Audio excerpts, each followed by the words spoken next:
Frankly, my dear, I don't give a damn. All right, Mr. DeMille, I'm ready for my close-up. He's looking at you, kid.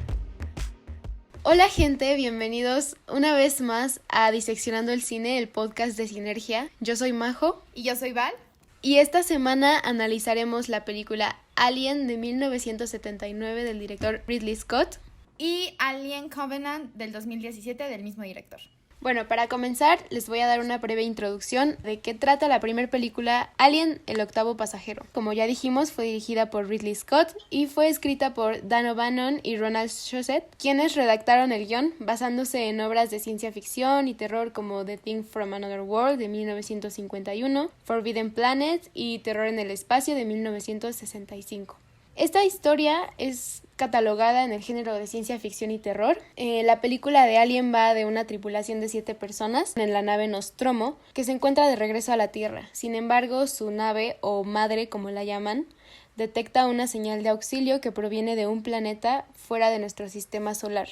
Entonces se ven obligados a revisar de dónde proviene esa señal. Una vez ahí, tienen un encuentro con un alienígena que se regenera al tomar a un pasajero como presa y poder engendrarse en su cuerpo. A partir de ese momento, una serie de eventos llevará a la muerte de todos los pasajeros, menos de una, Ripley, que es interpretada por Sigourney Weaver, quien será la única sobreviviente del Nostromo. Por el otro lado tenemos la versión de 2017, que es una tripulación, a comparación de la primera, es de 15 personas en la nave de Covenant, de ahí su nombre, que buscan llegar a un planeta remoto con el fin de colonizar con estos como embriones. Pero en su camino se encuentran un nuevo planeta ideal para los humanos, en donde hay oxígeno, y cuando aterrizan en este planeta para explorarlo es cuando se encuentran con estos alienígenas, con una nueva especie de civilización. Sin embargo, no podría exactamente explicar qué es lo que pasa en la película, porque a pesar de que fue dirigida por el mismo director, la escribieron Jack Palin, Michael Green, John Logan y Dante Harper, y tienen una combinación muy extraña ahí en donde la historia por sí no se logra entender a su perfección, y creo que es la distinción fundamental de la original y de este remake. Pero antes, para encontrar similitudes, es como que esta parte estética que es consistente con Scott, en donde en la primera de Alien, en la de 1979, la sientes hasta cierto punto claustrofóbica, pero es muy sencilla. Inclusive quiero dar como pequeño fun fact: si sienten que se parece a Star Wars, es cierto, porque gracias al éxito que tuvo la franquicia, decidieron de que, ok, las películas de espacio sí están dejando dinero, entonces como que háganlo, ¿no? Entonces parte de la inspiración para hacer como que la nave y todo esto, los efectos, o la nave así como en general, fue Star Wars, ¿no? Entonces nada más para que sepan que sí. Vieron, hay cositas similares que yo también, es exactamente por esto, ¿no?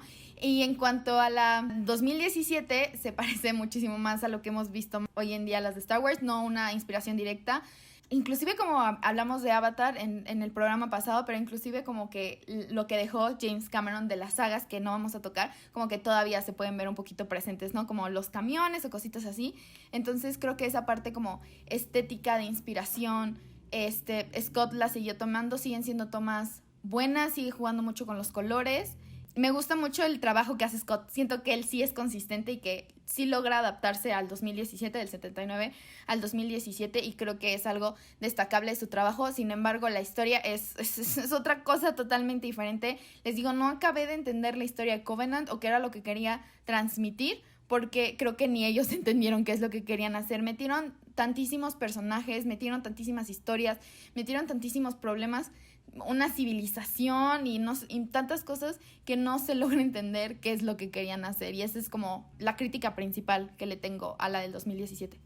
Esto que dices de que la primera Alien es muy sencilla y se nota que no tenían a lo mejor la suficiente tecnología o los suficientes recursos como para hacer toda la visión que tenía Scott, pero yo creo que esto trabajó en favor de, porque al no tener los recursos suficientes, como dicen less is more, yo creo que se enfocaron muchísimo más en el contenido de la historia y en las actuaciones más que en la estética visual, que al contrario de la del 2017 de Covenant, sí podemos ver una estética más actual, con estas luces azules, luces amarillas, que por ejemplo, al contrario de la primera, donde vemos más que nada un ambiente frío, y el ambiente se conserva a lo largo de toda la película. Vemos también ambientes oscuros, y de hecho siento que se apoyaron muchísimo en la oscuridad, porque, por ejemplo, la nave de los aliens no la vemos al 100%, contrario a la del 2017, donde ya vemos toda la nave a detalle, e incluso vemos el huevo del alien 100% a detalle, cuando en la primera película tú te lo tienes que imaginar. Y tú te tienes que imaginar todo el tiempo cómo es el huevo, cómo es el alien, cómo es la nave, cómo es si tú estuvieras ahí viéndola. Y con esto yo quiero destacar que la película Alien de 1979, su presupuesto fue de 11 millones de dólares, mientras que la de Covenant fue de 97 millones de dólares. Entonces, aparte de que tenían muchísimo más presupuesto, ya tenía a su favor toda la tecnología. Entonces yo creo que es una situación en la que los productores y Ridley Scott enloquecieron con tantas opciones de lo que podían hacer, que pongo esta luz, que pongo más estos adornos, que por ejemplo en la primera vemos la pantalla de madre, que es una PC de las viejitas, y es muy sencillo, pero aún así te la crees y lo compras. Y al contrario de la de Covenant, que ya es esta clásica computadora holográfica que vemos en casi todas las películas, o si no es que todas las películas futuristas. Y eso yo creo que fue lo que le da en la torre a la película de Covenant. Eso y el querer poner todo ahí, que también es parte de las nuevas producciones que están llegando a nosotros, que nos dan todo y no dejan que nos imaginemos algo. Digo, ¿cuál es mi mayor problema con Covenant? Que desde un principio, bueno, poniendo un ejemplo, Alien en el 79 Alien todos son como, es una tripulación muchísimo más chiquita, como dices, entonces están compartiendo alimentos, están comiendo y es algo que te puedes relacionar. Tú también has comido con compañeros de la escuela o de trabajo o cualquier cosa así, ¿no? Entonces puedes entender como, chance no son los mejores amigos, pero existe cierta camaradería, ¿no? Entonces chance sabes que no van a ser los mejores amigos, pero sabes que van a estar para apoyarse, ¿no? Y que cada quien tiene sus intereses. O sea, los ponen muy real, muy humanos. Por ejemplo, las reacciones que tienen durante el 79 son muy reales. De que, déjanos pasar, porque es tu instinto humano de, déjame pasar, o sea, me voy a morir aquí, ¿no? Y las otras de que no te puedo dejar pasar, porque también también a mí me pones en riesgo, ¿no? Mi vida se pone en riesgo. Entonces es esta parte que siento que es muy natural. Chance no te dan toda su historia, ¿no? Ni nada, pero lo sientes natural, ¿entiendes? Y existen estas conexiones de que si alguien muere, sabes que el otro no se va a poner como Magdalena, pero se va a poner triste, porque fue un amigo. Y en Covenant, todo el mundo tiene relaciones con todo el mundo, así es como de, ¿qué onda? O sea, y el primero, y creo que 1 o 2 relaciones funcionan, pero 3, 4 ya no, o sea, los 15 estaban ahí, ¿no?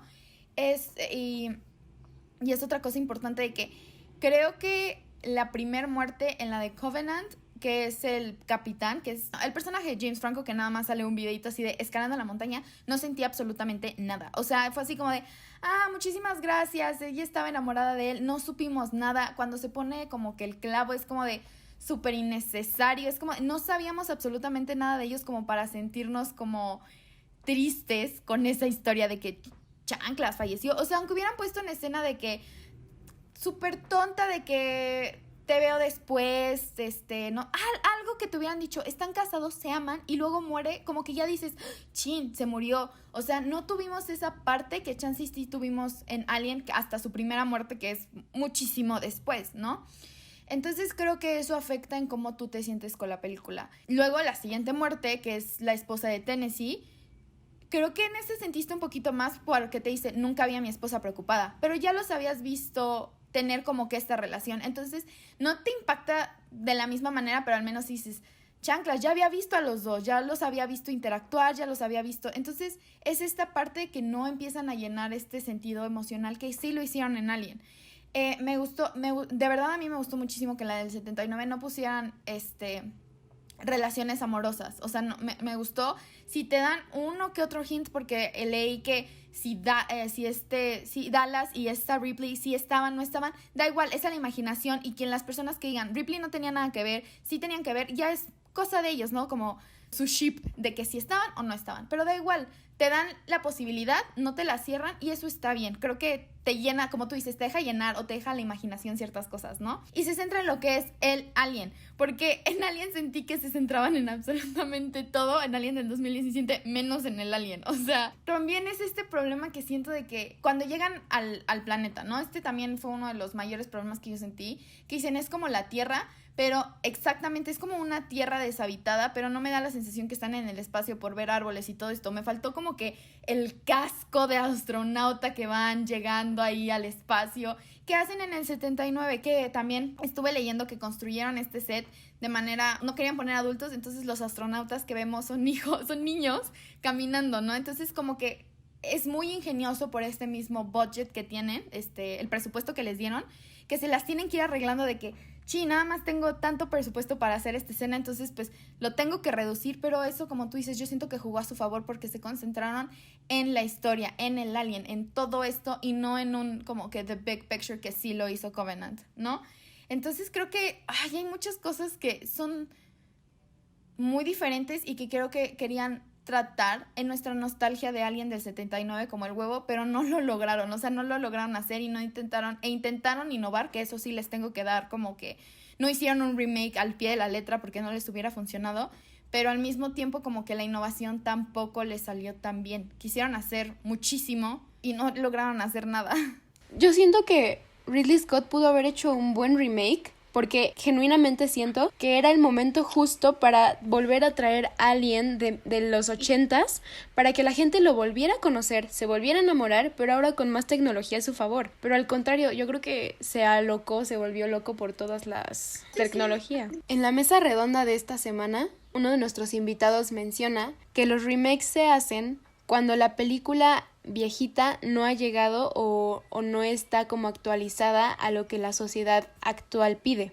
Y al principio yo pensé que iba a ser eso, porque yo vi Alien, la del 79 primero, y me fascinó. Es una joya y yo creo que todo el mundo que la ha visto lo sabe. Y yo dije, ok, a lo mejor la del 2017, lo primero que pensé, dije, ya va a haber computadoras holográficas. La nave va a estar más producida, el ambiente muchísimo mejor, chance y vamos a poder ver un poco más de este mundo alienígena al que llegan. Y cuando llego y me encuentro la película del 2017, que es un bosque, una montaña, un claro, que, no sé, tú vas al Nevado de Toluca y te encuentras con eso sin problemas, y ves que van con sus mochilitas, sin su casco, con sus botas de montaña, y tú piensas, estoy viendo a niños exploradores yendo a una excursión por la montaña. Es sumamente decepcionante, pero me parece muy interesante que haya sido el mismo director el que llevó esa imagen a la pantalla. Y ahí yo creo que Ridley se dejó llevar por toda la tecnología y decoración visual que la innovación le ofreció. Sin embargo, se le olvidó lo más importante, que como decía Val, fue la historia. Sí, no vemos compañerismo para nada en la segunda película, la de Covenant. A lo largo que avanza el cine, yo veo que cada vez se centra más en el ser humano y en las relaciones que tiene, para que el espectador pueda hacer empatía con los personajes. Y aquí por el lado que lo llevan en Covenant es por el de las relaciones amorosas. Es muy extraño ver que todos son pareja y que las relaciones no se nos construyen desde un inicio, sino que despiertan y ya están ahí las relaciones. No nos dan oportunidad a nosotros como espectadores de aceptar esa relación, de generar empatía con esa relación. Y esa primera escena de Covenant en la que la nave choca con algo, no sé qué ocurre, pero hay desastre y se tienen que despertar todos, y donde muere el capitán, me parece innecesaria. Está de más. Probablemente quisieron presentar la nave con ella, presentar a lo mejor un poco la dinámica de la nave, pero es horrible.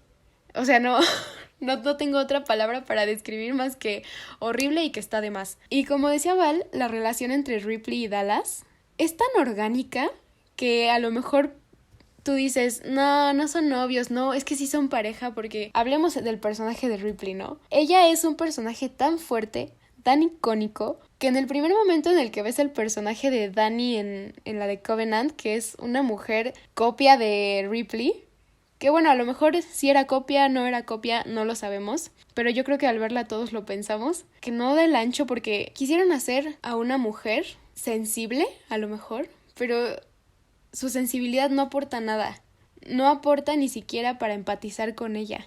Justo quería tocar el tema de Dani y de Ripley, porque creo que, bueno, primero, creo que el personaje de Dani, la primera impresión que tenemos de ella es ella llorando desesperadamente porque su esposo, creo que ni siquiera me quedó claro bien si eran esposos o comprometidos o no sé qué, o se te olvida porque no lo vuelve a mencionar. O sea, estaría bien que dices, bueno, chance no te lo mostraron, pero te lo están recordando de que perdí a mi esposo, no sé qué, a él hubiera, no sé, o sea, algo así. Lo acababa de perder y ya estaba como si nada, ¿no? Entonces, si tuvo ese impacto tan fuerte, ¿por qué no? O sea, ¿por qué no la vi más? O de voy a lograr esto por él, o nada más al principio, después te menciona lo de queríamos hacer una cabaña. Y hasta el final te vuelve a decir, me vas a ayudar a construir mi cabaña. No, era tu sueño con el de él. Él no tiene nada que ver dentro de este sueño. Pero bueno, a ese tipo de cosas voy en que no te hicieron esta conexión sentimental. Creo que fuera de Tennessee y su esposa, que también está Faris, si no mal recuerdo. Sí, Faris era el nombre. No te hicieron más conexiones, ¿no? Entonces, esto hace que no te interesen los personajes. Entonces, si tampoco tienes esta, como decíamos en Avatar, the big picture, ¿no? Un mundo tan bien construido, donde puedas entender toda la historia, donde puedas entender a los alienígenas, no te interesa ni el universo, porque está confuso, no te lo explican bien, muchas cosas no te hacen sentido, y no tienes la parte como emocional. Esto es una de las críticas, por ejemplo, tomando en cuenta un director que la mayoría conoce, Christopher Nolan. Chance es su mayor crítica, que no tiene estas conexiones sentimentales entre sus personajes, creo que fuera de Interestelar. Pero el big picture de su película es muy bueno para mantenerte entretenido. O sea, la historia, como el origen y todo eso, chance no te sientes tan empatizado con el personaje de Leonardo DiCaprio, pero te está gustando la historia. Entonces creo que aquí fallan las dos cosas. La parte sentimental, tu emocional con los personajes, y tu historia. Entonces que quieran venir como que a sustituir el personaje de Ripley con esta Dani, no queda. Ripley llora en un momento de la película. Y lo ves bien, tú también llorarías en una situación así, tú te pones en los zapatos de ella y claro que te pones a llorar, pero hay muchas cosas de ella que como que, muchos dicen que Ripley es el perfecto ejemplo de un tomboy, ¿no? Contando la historia de la historia en sí, ¿no? Todos los personajes fueron creados unisex, aunque Ripley sí se pensó en que fuera un hombre y de repente dijeron, es que es muy vacío, es muy aburrido para un hombre. Entonces dijeron por cuestiones comerciales, es decir, vamos a cambiar esta idea de un hombre fuerte, no sé qué, no sé cuánto, a una mujer, ¿no? En términos comerciales, y muchos dicen que es la primera como heroína dentro de una película. Entonces, por lo que haya sido, es un buen personaje, ¿no? Hubo una parte en cuando se está desvistiendo ya al final, que se siente bien, que dije, ¿por qué? O sea, como que ¿por qué se está desvistiendo, no? Pero también siento que es algo muy humano que si dices, ya acabé, me siento, o sea, imagínate estar corriendo y todo eso. No creo que esa parte de tan sexual como algunas personas, estaba leyendo que algunas personas que súper innecesario el desnudo. No, ¿qué haces tú cuando ya te cansaste, quieres dormir y no sé qué? Te desvistes, es algo súper natural. Si nos los ponemos a ver así, sí, y aparte creo que da muy bien a que no se le atore el traje de astronauta. Tiene también un porqué, o sea, un porqué de una persona de que me quiero desvestir y después se tuvo que haber cambiado al traje de astronauta, ¿no? Entonces, está bien. Pero a lo que voy con Ripley es que inclusive la ves quitándose una cadenita, igual ya dentro de esto, la ves quitándose una cadena, la ves con su cabello largo, sí la ves despeinada, la ves sin maquillaje, pero creo que se me hace lógico que un astronauta esté en esas condiciones. Sin embargo, en Covenant la ves sin absolutamente nada, con emociones, pero se me hacen como vacías sus emociones. Entonces, ni siquiera le dan esta cosa de, sí, puede ser un claro ejemplo de un tomboy, no tengo problema con eso. Hay muchísimos personajes, como te digo, como Ripley, siendo icónicos, pero ella no logra ni la parte sentimental, que es una característica, quiero hacer comillas, de las mujeres, pero tampoco llega a esta parte súper tomboy, súper fuerte. Entonces es una bipolaridad que no sabes qué está haciendo ella. O sea, es como de que no, o sea, no le encuentro ni pies ni cabeza cómo adaptaron o cómo quisieron construir este personaje. Entonces creo que eso lo hace sentir vacía. Si la sientes una versión menos atractiva en el sentido de personaje en su arco histórico de la película. Y otra cosa importante, Majo, tú que estudias cine, yo leí que existen dos tipos de personajes, los pasivos y los que llevan la trama, ¿no? Los activos, los pasivos y los activos. Que supuestamente viéndolo de esta manera, el pasivo es quien va conforme la trama lo lleva. ¿Cómo explicarlo? O sea, el personaje pasivo, las cosas van pasando y él va reaccionando ante estas situaciones. Y el personaje activo va haciendo que la historia literalmente progrese, ¿no? Creo que Ripley, por la situación, es un personaje activo y pasivo que está cazando al monstruo pero pues el monstruo está involucrado, ¿no? Entonces es como este 50-50 de que sí la ves de que tenemos que cazarlo, pero pues también interviene pues el alien, ¿no? Y Dani va, simplemente va, o sea, va con súper la corriente, o sea, ni siquiera la sientes un personaje fuerte, ni un personaje interesante, ni un personaje nada. Inclusive el personaje, el capitán, Oram, se me hizo un poquito más interesante porque tiene que llenar el vacío de un capitán querido, tiene que llenar el vacío de no sabe qué es lo que va a hacer, y creo que es la única cosa que te puedes relacionar como humanamente o con este individuo, porque cuando te toca una situación así de que te toca a ti el poder y no sabes qué hacer después de seguir, o sea, este tipo de cosas sí te hace sentir inseguro, y creo que si hubiéramos cambiado el personaje o hubiéramos puesto una interacción más fuerte entre Dani y Oram, porque eran los personajes que tenían algo que ver con Parker, o sea, cercanamente, hubiera sido completamente diferente la historia.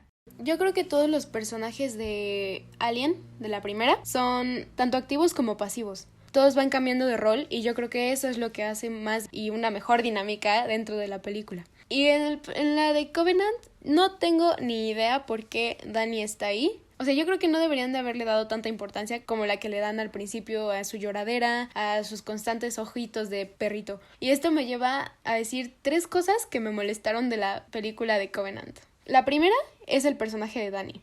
¿Por qué? Porque en lugar de haber traído a un personaje femenino empoderado realmente como lo es Ripley, porque a Ripley no nos la presentan como una persona sin sentimientos. Nos la presentan como una persona racional, como una persona dedicada a su trabajo y que siente cuando debe de sentir y actúa de forma fría, o sea, con la cabeza cuando debe de actuar así. Y, en cambio, el personaje de Dani es este estereotipo de cómo los hombres directores representan a las mujeres en el cine. Una mujer sumamente sentimental, porque siempre dicen, ay, es que tú eres mujer, eres más sentimental, los hombres no somos tan sentimentales. No, Dani se la pasa llorando casi toda la película y pues también no tiene relevancia. La segunda cosa que me molesta es lo que mencionaste del Big Picture, porque en la de Covenant ni siquiera se molestaron en crear un planeta diferente a la Tierra. En Alien fueron inteligentes porque se quedaron en las penumbras y dejaban más a la imaginación. O sea, cuando llegan a este planeta alienígena, tú lo veías y puedes decir, es una montaña y es la luna, pero tiene un sentimiento diferente. Porque me acuerdo que hay una escena que es así montañita y está la luna y yo dije, es como un paisaje de noche, pero no te da tanto esa sensación. O sea, solamente si lo piensas mucho, dices, ok, es una luna y es una montaña, ¿no? Y te dejaba más a la imaginación. Entonces, al menos se molestaron en darle un toque distinto. Y la tercera cosa que me molestó también fue que, como dice Dani, ¿por qué cambiar el rumbo de lo que nos llevó una década a encontrar para seguir algo que no tiene fundamento ni sentido? Con esa frase yo resumo la película. ¿Por qué hacer algo que no tiene ni fundamento ni sentido? No entiendo. ¿Por qué querer mostrar de más cuando ya sabes que algo... Bueno, esto es como un comentario para Ridley Scott, ¿no? Una pregunta de ¿por qué mostrarnos todo lo que nos gustaba imaginarnos? Pero hay muchas cosas que se meten muchísimo, y no siento que sea exactamente culpa de Scott, sino de los que escribieron la historia, porque nada más se quisieron basar en el legado que ya había dejado alguien, ¿no? Pero no tiene...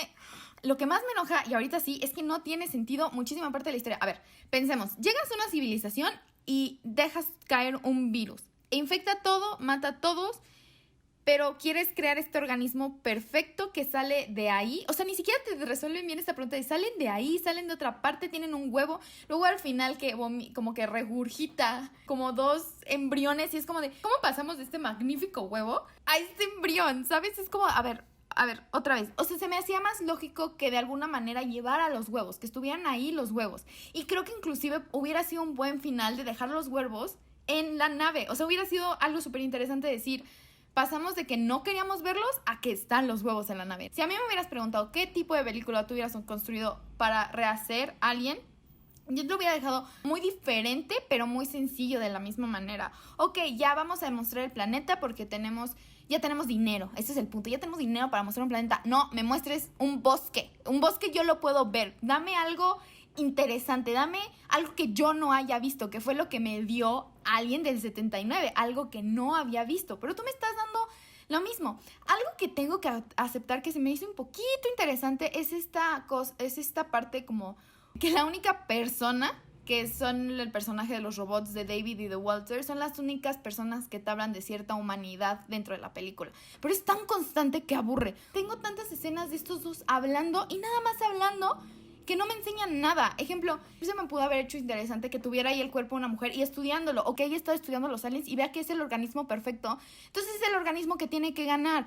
porque él lo está viendo, es un robot, lo está hablando en términos de supervivencia. Entonces que el humano, como es tan frágil o yo qué sé, dijera, ¿por qué no reprobamos con este tipo de organismos perfectos? Porque te lo mencionan desde el 79, el organismo perfecto, y no te lo hacen en la del 2017. Otra cosa, hablando de cosas que yo digo, ¿qué? Es que cuando tú quemaron en el 79, que cae la sangre, quema 3 pisos. 3 pisos, señores. O sea, estás hablando de algo súper ácido. 3 pisos de una nave espacial. No soy mecánica, no soy ingeniera, como saben, pero yo creo que es un buen pedazo de metal. Y no metales tarados, son metales, ¿no? O sea, yo no sé. Le cae al personaje de Demian Bichir y no le pasa nada. O sea, sí se quema la cara, pero estamos hablando que le tuvo que haber perforado el cráneo. Ya no tuvo que haber estado vivo. Entonces se me hace incoherente que tú lo establecieron desde el 79, que su sangre es ácida y me dices que te cae al cachete y no te va a pasar nada. No somos tan resistentes. Quiero dejar esto claro. No somos tan resistentes. Justo en esta película, o en este tipo de películas, no quiero que me expliquen nada. Quiero yo imaginármelo, quiero yo sentir el miedo a lo desconocido. Porque ese es otro punto. Ya no te da miedo cuando empiezas a conocer que chance fueron los mismos humanos quienes esparcieron un virus para que existieran los aliens. No entiendo. Tengo que aceptar que por los efectos especiales se ve muy padre, pero no te da la misma importancia. Y luego es muy rápido cómo llegan y ya están ahí. Y, o sea, Brent en la 79 pasaron como horas o días a que se le quitaran estas cosas. Sabía que estaba vivo, luego comieron y de repente ¡pum! Otra vez del estómago. Y aquí a los minutos ya ¡pum! O sea, entonces va todo muy rápido, no lo puedes digerir. No te sorprende nada en realidad. Que otro fun fact fue que O'Bannon tenía la enfermedad de el Crohn's disease, que es básicamente como dolores de estómago muy constantes, muy fuertes, y que básicamente él decidió que el alien saliera de ahí por su dolor de estómago, ¿no? O sea, imagínate que una escena tan icónica como esta fuera de que, ay, me duele un montón el estómago, ok, que salga del estómago. Entonces, pues ya, y aquí sale de la espalda, de la boca, y hasta el último vemos del estómago, pero nadie del crew está para verlo, no se sorprenden. La primera vez que vemos al alien bien es cuando Ripley ya explotó la nave principal y ya está escapando, ya se quitó la ropa, ya está lista para dormir, ¿no? Y que de repente aparece el alien ahí como apachurrado en una de las esquinas de la nave y entonces ella hace que salga para expulsarlo al espacio, ¿no? Entonces me acuerdo que esa primera vez que vi al alien sentí un terror increíble por Ripley. Dije, no te muevas, ¿cómo se ve el alien? O sea, fue impresionante la cantidad de cosas que sentí al ver por primera vez al alien, porque Ripley también lo estaba viendo por primera vez. Y cuando ves al alien por primera vez en la de Covenant, yo me dio una risa por cómo sale esta cosita amarilla corriendo por todo el pastizal. Me da muchísima risa que se catalogue como una película de terror, ciencia ficción, la de Covenant, porque no da terror, no hay suspenso, da risa y da flojera. Ahora, otro tema del que quiero hablar es sobre el sonido en las películas, en ambas películas. En Alien, en la de 1979, no hay sonido, casi no hay música, no hay nada. Lo único que se escucha medio alto son las voces, y lo que se escucha alto por sobre todo es el alien. Es lo único. El silencio de Alien da suspenso a la película. Al contrario de este refrito de Covenant, hay demasiado ruido, que hace que tú pienses, ¿no? Que estamos viendo a niños exploradores entrar a una cueva en una excursión escolar, cuando en el otro estamos viendo adultos, miembros de una verdadera tripulación, peleando por sus vidas. Y yo creo que mucho este fenómeno de poner muchísimo ruido en la película viene del cine contemporáneo, porque la gente se siente incómoda por el silencio y sienten que el silencio es ruido. Y yo creo que al contrario, muchos profesores a mí me han dicho que el silencio también es sonido. Y entonces cuando en las películas tú dejas espacios de silencio, cuando el sonido entra cuando debe de entrar, y no está todo el rato una musiquita como por ejemplo en el primer episodio de este podcast de Gone Girl lo mencioné mucho, que es una musiquita constante, diciéndote cómo te tienes que sentir, que te da toda la información, vaya, como lo dije al principio de este podcast, yo creo que te tira toda la película. Justo en la parte del sonido tuve una anotación muy interesante que es cuando hay un latido de corazón en la escena que está saliendo el alien y se escucha tan tan tan tan tan tan tan tan y siento que iba con mi corazón. Tú también estabas exaltado y siento y me acuerdo cuando tienes miedo, ¿no? Escuchas tu corazón. Cuando tienes miedo es algo muy común que dices que escuchas tu corazón. ¿Por qué? Porque estás en silencio y está muy interesante justo cómo usan este sonido o esta falta de música. Uno, porque tú también estás en silencio, no estás como gritando porque la verdad no es una película que te haga gritar, ¿no? Pero con el eslogan de la película, ¿no? En el espacio nadie te escucha. Entonces creo que inclusive juegan con eso de que no importa cuánto gritaras en el espacio, nada más vas a escuchar tu corazón, nada más vas a escuchar el tan tan tan tan de lo que tú sientes. Entonces se me hizo muy interesante esa escena porque yo sentía que iba conmigo. La repetí unas 2-3 veces para ir como que, y sí, va contigo como el tan tan tan tan. Y cuando va subiendo y va subiendo y va subiendo y de repente ya cuando se va el alien y todo el mundo se empieza a calmar, inclusive, o sea, los personajes, tú también te empiezas a calmar con ellos. Y creo que no es la primera vez que, cierto que de esta manera como que te insertan dentro de la película. Yo me sentí como, suena muy romántico, como parte de la tripulación el alien, mientras que me sentí muy aislada en la del 17. Y creo que esto también se debe a que, uno, te simula muchísimo el no sonido. Eso creo que, como dices, te ayuda el sonido del corazón. Especialmente creo que cuando están viendo la nave, que no se ve que ellos están viendo la nave. Te ponen como la pantalla. Entonces pareciera que te insertaste en sus pantallas y las estás viendo con ellos. No estás viéndolos a ellos verla, estás viendo su pantalla. Como lo más curioso es como, no sé cómo explicarlo, como si compartíamos la pantalla en Zoom. Me compartieron su pantalla, por decirlo así. Entonces creo que ahí yo me sentí parte de, o me terminaron de insertar a que yo quisiera ver y veía con ellos en su falta de tecnología, como dice Majo, que es como muy, muy vintage ya para nosotros. Al contrario de lo que pasó en Covenant, que me sentí totalmente aislada, ¿no? También esta parte como de la sexualidad y muerte que es muy recurrente en películas de terror o ciencia ficción. De cualquier cosa, ¿no? En realidad, no entiendo que son como algo supernatural del humano. La sexualidad y la muerte es algo que básicamente se da, e inclusive entre los animales, siento que son los instintos más primitivos que tenemos, saber que nos podemos morir y esta parte sexual, ¿no? Entonces, que lo repitan, pero que no se sienta, o sea, que ya lo tengas que estar pensando para saber que está ahí. Y en Covenant lo hacen como tan así, que es como de, hay una escena que se están bañando, están teniendo relaciones sexuales y entra el alien y listo, ¿no? Y es como de, ¿por qué me das esta escena del baño? Pudieron estar haciendo cualquier cosa, no todos necesitan ser parejas. Pudieron haber estado comiendo, pudieron estar hablando, pudieron estar cualquier cosa. Si en el 79 pudieron tener un gato, que yo al principio no entendía también, el gato termina jugando un rol muy importante porque se confunden de que tenemos que tener a pinche gato para que no nos confundamos. Se me hace muy extraño que un gato pueda viajar al espacio. Y esta parte de los cigarros, ¿no? O sea, obviamente esto es antes de los 80s, toda la previsión fue después. Se me hace interesante el gato y los cigarros, ¿no? Que fue así de... Y el gato te lo van diciendo poco a poco. Lo ves, está ahí el gato cuando sale el alien. O sea, el gato no es algo que de repente sacaron. El gato es parte de la película. Jones, me acuerdo mejor del nombre del gato de que cualquier otro nombre de la película del 17. Jones es un personaje en sí dentro de esta. Raro que haya un gato, pero no puedo juzgar que usaron mal al gato. El gato tiene un propósito, no nada más lo pusieron ahí porque quisieron. Entonces, creo que es esto, ¿no? O sea, podemos seguir diciendo, no, es que Alien del 79 empieza toda esta nueva... El legado, o sea, su legado hace que tengamos películas de espacio. O sea, yo creo que fue tan importante y es tan importante que muchas películas de espacio, muchas películas como de monstruos se han basado en ella para hacerla la más, creo que una de las más recientes es una que protagonizó Kristen Stewart que se llama Under the Water. Es una mala película en sí, pero ves todos los elementos que tiene Alien, que usó bien Alien, pero creo que no han entendido en esta época que una historia bien hecha, sencilla, te puede llevar más que una creación de un mundo, ¿no? Estaba viendo cuánto recaudó. Como dijo Majo, tuvo una producción de alrededor de 97 millones de dólares y recaudó alrededor de 240.7 millones de dólares. O sea, no les fue mal y estuve leyendo críticas. A las personas les gustó, a los críticos no les gustó. Y yo creo que volvemos a esta parte de que no se pierdan la mesa redonda. Va más a nuestra parte nostálgica de ver otra vez al Alien. Nada más quiero hacer como un aplauso, o sea, como de verdad decir que el suizo, pues un artista suizo, H.R. Giger, es quien trabajó en la película de Dune con Alejandro Jodorowsky, fue el que creó este Alien. Ya para finalizar, yo solamente quiero decir una cosa.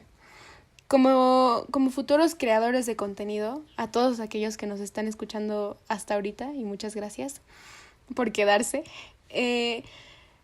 no pierdan la cabeza por cuánto presupuesto tengan.